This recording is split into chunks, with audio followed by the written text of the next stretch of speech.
నామానికి మహిమ కలుగును గాక. మన ప్రభువును రక్షకుడైన యేసుక్రీస్తు నామంలో మరొకసారి మీ అందరికీ నా వందనాలు. దేవుడు గతించిన రాత్రికాల సమయం నుంచి ఉదయకాల వరకు తన యొక్క కృపలో మనందరినీ దాచి కాపాడి తన యొక్క రెక్కల చోటున భద్రపరిచినందుకు ఆయనకి స్తుతులు స్తోత్రాలు చెల్లించుకుంటున్నాను. ప్రార్థన. ప్రేమగల తండ్రి, కృపగల తండ్రి, దయగల రాజా, మీకు వందనాలు, స్తుతులు స్తోత్రాలు చెల్లించుకుంటున్నాం ప్రభా. ప్రేమ నమ్మకం కలిగిన మా ప్రియ పరలోకపు తండ్రి, నీకు వందనాలు తండ్రి. సింహాసనాసీనుడైన దేవ, నీకు వందనాలు. గడిచిన కాలమంతా జ్ఞాపకం చేసుకుని జూన్ నెల 12వ తారీఖున చూడగల కృపనిచ్చారు. అందుని బట్టి మీకు వందనాలు ప్రభా. ఉదయకాల సమయంలో మీ యొక్క లేఖనం ద్వారా మాతో మాట్లాడమని యేసు పరిశుద్ధ నామంలో అడిగి వేడుకుంటున్నాం తండ్రి. ఆమేన్. ఈ దినమందు దేవుడు మనకిచ్చిన వాగ్దానం ఏంటంటే, నేను నీకు ముందుగా పోవచ్చు, మెట్టగానున్న స్థలములను సరళము చేసేదను.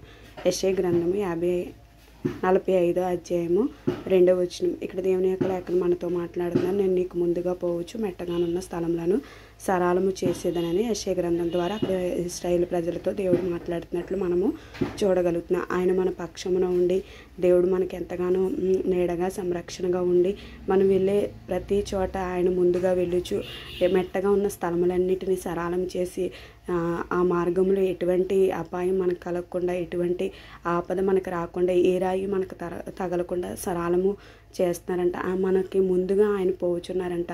ఆయన మనకి ముందుగా వెళ్ళాలంటే ఆయన్ని మనం ముందుగా ఆశ్రయించేవారిగా ఉండాలి. మనం ఎక్కడికి వెళ్ళిన ప్రతి చోట దేవుణ్ణి ఆశ్రయించేవారిగా ఉండాలి. పలానా చోటకి వెళ్తున్నాను ప్రభు అని దేవుని సన్నిధిలో మొరపెట్టి, ప్రభు నా మార్గం సరళం చేయండి అని అడిగితే మెట్టగా ఉన్న స్థలాలన్నిటినీ సరళం చేత ఆ ప్రయాణాల్లో ప్రమాదాలు ఉంటే ఆ ప్రమాదాలన్నిటినీ దేవుడు దూరపరుస్తారు. ఆ మెట్టగా ఉంటే దాన్ని సరళం చేస్తారంట. కాబట్టి మన మార్గములన్నిటినీ దేవునికి అప్పజెప్పేవారిగా మనం ఉండాలి.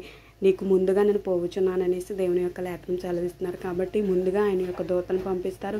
ముందుగా ఆయన మనకి ఉండి మనల్ని ఎంతగానో మెట్టగా ఉంటే ఆ మెట్టగా ఉన్న స్థలాలన్నిటినీ సరళము చేసి దేవుడు మనల్ని మన యొక్క త్రోవలు మనకి తోడుగా ఉంటారు. కాబట్టి ముందుగా దేవుణ్ణి ఆశ్రయించేవారిగా ఉండాలి. ముందుగా దేవుణ్ణి నువ్వు నమ్ముకొని విశ్వాసం ఉంచి ఆయన నీ మార్గంలో తోడుగా ఉంటారని నువ్వు బలముగా నమ్మి దృఢంగా నమ్మి నువ్వు ఆయన్ని ముందుగా పెట్టుకుంటే అప్పుడు దేవుడు మనకి మెట్టగా ఉన్న స్థలములన్నిటినీ సరళము చేస్తూ దేవుడు సరైన స్థలానికి దేవుడు మనల్ని నడిపిస్తారంట. కాబట్టి ముందుగా నీవు దేవుడిని ఆశ్రయిస్తున్నావా?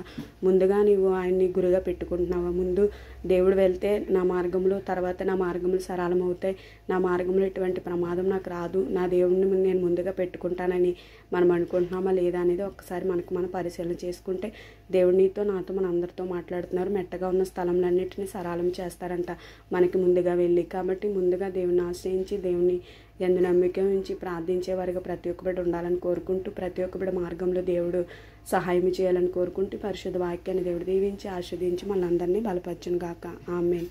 మహాగండు మహోన్నతుడు మా వ్యాపారలోకి తండ్రి, మీ ఉన్నతమైన మహిమగల నామానికి మరొకసారి కృతజ్ఞతాస్తుతులు చెల్లిస్తున్నాం ప్రభా. ఈ జూన్ నెల 12వ తారీఖున మీరు ఇస్తున్న వాగ్దానం బట్టి మీకు వందనాలు.